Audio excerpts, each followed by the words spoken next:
Hey everybody, it's Terry over here hitting holler. No breeding season's over. A lot of you guys have bred a lot of birds, and you've been training a lot of birds, and you've had a lot of birds come home. You've had a lot of birds not come home. Makes me think. Makes me think about back in the day when I used to breed gamefowl. When I say gamefowl, I mean fighting chickens, gamecocks. Um, it was a big deal back where I was at. It was a big thing. It was amongst all my friends and a lot of other people I knew, and we would travel place to place in different states, and we would take our birds and we would show them to other people, basically. So I'm gonna tell you a story that kind of I've been wanting to do this video for a while. Not sure how it's going to turn out, but I have the right intentions on what I'm going to say. I hope I don't offend anybody. I hope I don't hurt anybody's feelings, but it's got to be said, and when I'm done, maybe you'll understand. Okay, so when I first started out with gamefowl, there was a couple people in my neighborhood, which is out in the country, that had a bunch of birds, a bunch of roosters, and they had stuff going on, you know what I mean? And for some reason, I was really fascinated with it. I like the looks of all these beautiful roosters lined up on tie cords or in these little game pens, little housing pens that they had. They were about 4x4 or bigger, whichever way you decided to make them, you know, they all varied. And let's just say when I first got into gamefowl, I didn't have no money. I didn't have hardly nothing. But I do know that there was people that had their own birds, and there was people that, like friends of mine, that actually, we would go to certain places, like either out there at Buckhorn Flea Market, out on the outskirts of Raleigh,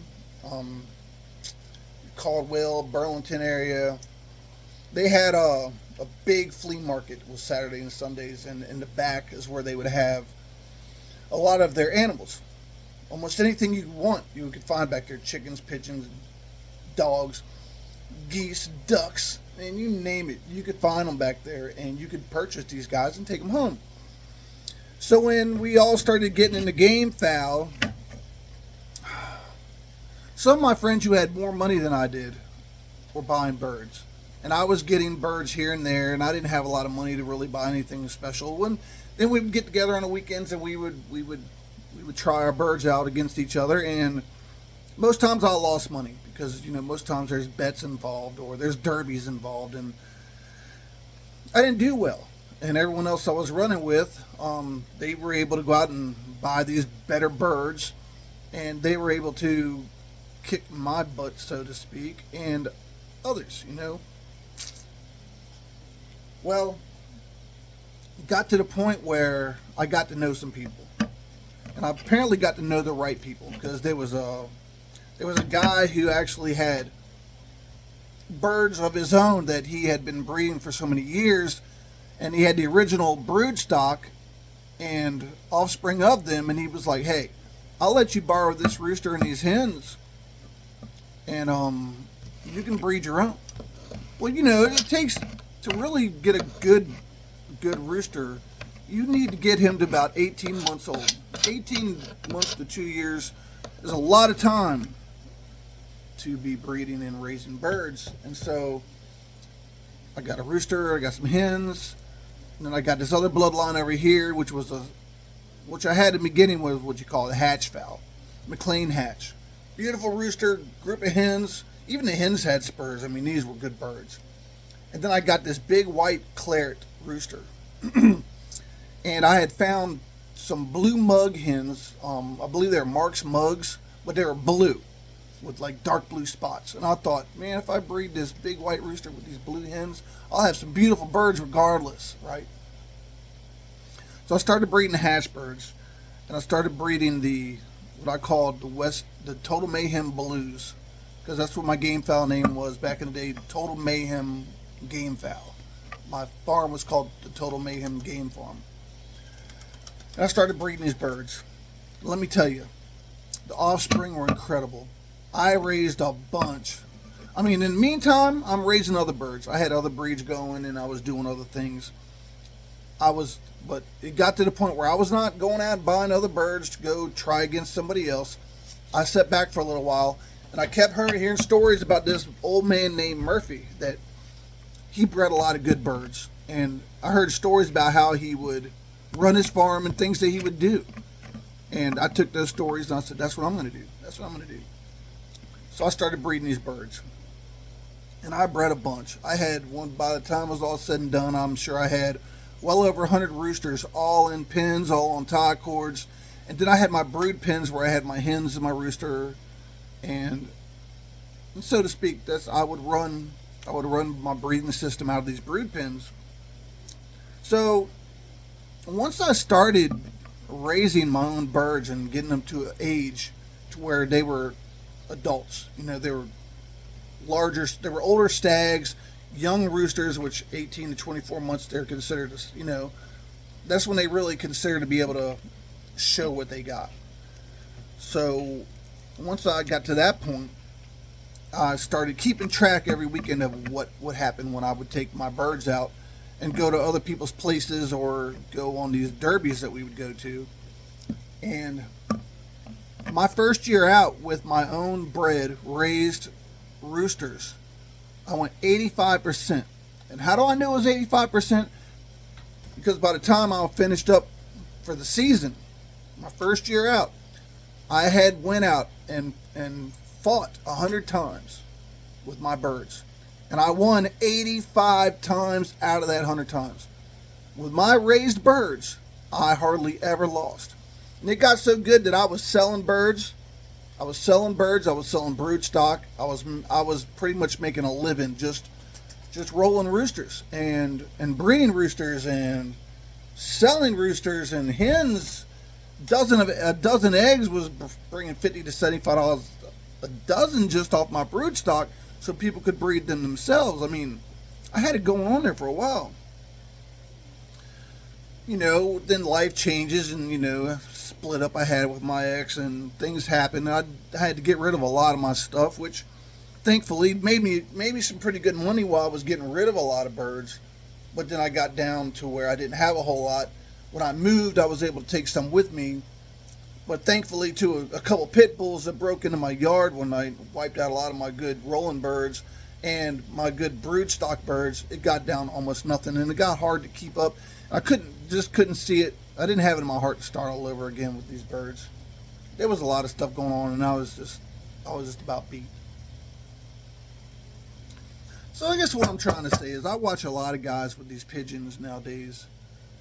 And you're breeding these birds, you're breeding 100 babies, you're getting all these youngins, and then you're out there testing them and you're losing half of them, and then you're going out there racing them and you're losing the other half of them. By the end of the year, you've got your brood stock, and you pretty much went through a whole lot of birds that who knows where they went. At least when I did things with my chickens, I knew where they went, and I knew what happened. Made it a little bit easier on my soul because I wasn't just feeling like I took some birds and just threw them out in the wilderness and didn't care about them, because I raised these birds from the beginning. I had everything planned out in my head. I had books. I had toe punches. I had leg bands. I had everything. I knew exactly which bird every one of my birds came off of. Like I see you guys do all the time. I don't do that. I just ain't got the time with my birds. I got birds I fly. I don't race. But I'll tell you, if I did race, I would find the best stuff I could get, and I would be breeding that only. I wouldn't just keep breeding this one with this one with that one, or whatever else. I would have a game plan, and the moment I started losing birds and they weren't coming home, I'd scratch that. It's the same way with Gamefowl. When you got a family of birds, when you've got what they call runners, you've got birds that are in the pit that pick up and run, and it happens more than once, because every once in a while it can happen. Or you've got a bloodline of birds that are kicking ass all the time, you stick with that family. And I guess that's what I'm trying to say with these pigeons as well. I see a lot of people that breed these pigeons, don't get mad, it's the truth, that lose a lot of birds, either practicing, either just flying out of their house, or even at the races where they just don't come home.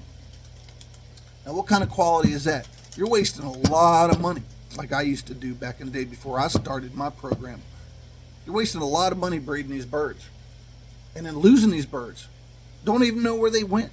They could be, they're hundreds of miles from home. And I guess even though people would give me shit for fighting roosters and losing roosters in battle, I loved my birds. From the moment they were born, I took care of these. Not only, man, I took care of these birds. I could take them, I could set them on the table, and they'd stand there and crow like they own the place.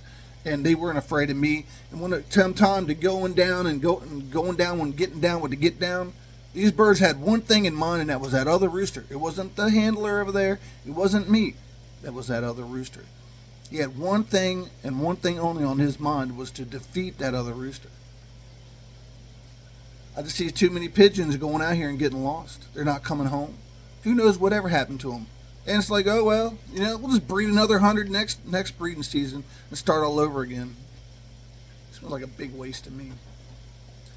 I'd love to get back into Gamefowl again, but it's just not in the books right now.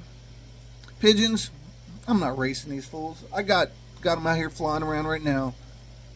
And they don't go anywhere. They fly around and they come back home, and that's cool because they're my pets. And that's all it really comes down to. Now, if I had 100 pets and I took them out and I let them go and 50 of them didn't come home, it's going to hurt my heart. It's going to make me wonder, do I really need to be doing this?